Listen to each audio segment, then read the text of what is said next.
नमस्कार। एक और क्वेश्चन है यूपीएससी सीसेट 2024 का। In some code letter P Q R S T represent the numbers, it is not known which letter represent which number. ठीक है, direct substitute मत कर देना अभी। q minus S equals to 2s। इस equation को देखते ही आप एक चीज तो कर ही लोगे ना, q बराबर 3s। ठीक है, एंड t बराबर r plus S plus 3। What is the value? अच्छा, q बराबर 3s मतलब q जो है वो थ्राइस है s का। तो यहाँ पे कौन कौन से नंबर, क्योंकि क्यू और एस इसी में से आएंगे, तो कौन सा ऐसा पेयर बन रहा है जहां पे थ्राइस का रिलेशन हो? मुझे तो यहाँ पे दो ही पेयर दिख रहे हैं, एक 4 का 12 के साथ और एक 5 का 15 के साथ। अदरवाइज मुझे कोई पेयर नहीं दिख रहा है, क्योंकि 5 का 15 10 के लिए 30 नहीं है। ठीक है, और इसके बाद 12 के लिए 36 नहीं है और 15 के लिए 45 नहीं है। तो मतलब ये जो वैल्यूज हैं, दिस आर वैल्यूज ऑफ, बड़ा वाला वैल्यूज जो होगा वो क्यू का होगा, ये एस का। अगेन ये क्यू का होगा, एस का।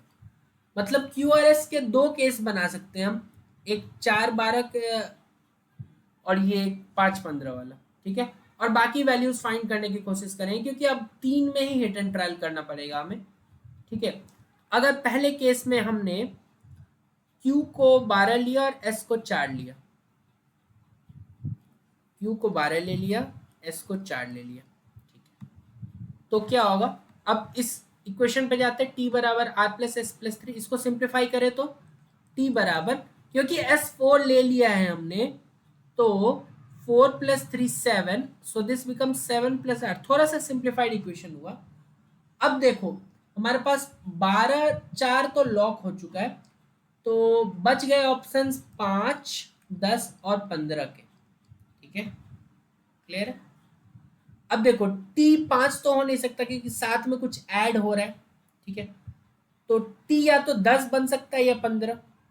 ठीक है, टी को जब 10 बनाना है तो आर को 3 होना चाहिए, लेकिन 3 हमारे लिस्ट में नहीं है। 5 10 15 तीन ही पॉसिबिलिटीज है, क्योंकि आर भी तो इसी में से आएगा। दैट मीन्स कि यहाँ पे आप अलग अलग रख के भी देख सकते हैं, इसमें कुछ खास है नहीं। तो मतलब जो भी होगा वो 7 से बड़ा ही होगा।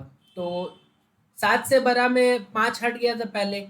क्या 10 बना सकते? 10 बिल्कुल नहीं बना सकते, क्योंकि आर 3 हो नहीं सकता, 3 है ही नहीं यहाँ पे। क्या 15 बना सकते? 15 बनाने के लिए टी को यहाँ पे 8 रखना था, और 8 अगेन हमारे पास नहीं है, तो इस वाले केस से हमें कुछ नहीं मिल रहा 4 जो कि सेटिस्फाई कर पाए इसको। अच्छा, दूसरा क्या सिनेरियो था? दूसरा सिनेरियो था कि आप क्यू को ले ले 15, एस को ले ले 5, और अब वेरीफाई करके देखें तो टी क्या हो जाएगा इस केस में? T will be R plus S 5 है और प्लस 3 8। अब देखो कौन कौन से नंबर्स बच गए। 5 15 को हटा दे अगर, तो 4 10 और 12 बच गए। मतलब आर और टी इसी तीनों में से आएगा, 4 10 और 12 में से। तो टी 8 से तो बड़ा ही होगा, तो टी के लिए अगर फाइंड कर रहे हैं तो 4 तो ले नहीं सकते। अच्छा, अगर टी को 10 बनाना है तो हमें एक 2 चाहिए था, लेकिन 2 तो इन तीनों नंबर्स में से नहीं है। अगेन टी 10 भी नहीं बन सकता। अब टी क्या 12 बन सकता है? टी को अगर 12 बनाना है तो आर को 4 रख सकते हैं। आर इक्वल्स टू 4, तो 4 तो यहाँ है, तो इसको अगर आर रख दो, इसको अगर टी रख दो, ठीक है, तो ये इक्वेशन सेटिस्फाई हो रहा है आराम से। कैसे? 12 बराबर आर 4 प्लस 8। ठीक है, दैट मीन्स क्यू और एस की ये वैल्यूज, आर का ये और टी का ये, तो बच कौन गया? टी। ठीक है, तो ये वैल्यूज के लिए सेटिस्फाई हो रहा है, मतलब उस केस वाले से आंसर आ गया हमारे पास। तो अब जल्दी से p plus R minus T का वैल्यू बता दो। So this would be, p का वैल्यू कितना है? p का वैल्यू है 10 प्लस r का वैल्यू 4 माइनस t का वैल्यू 12।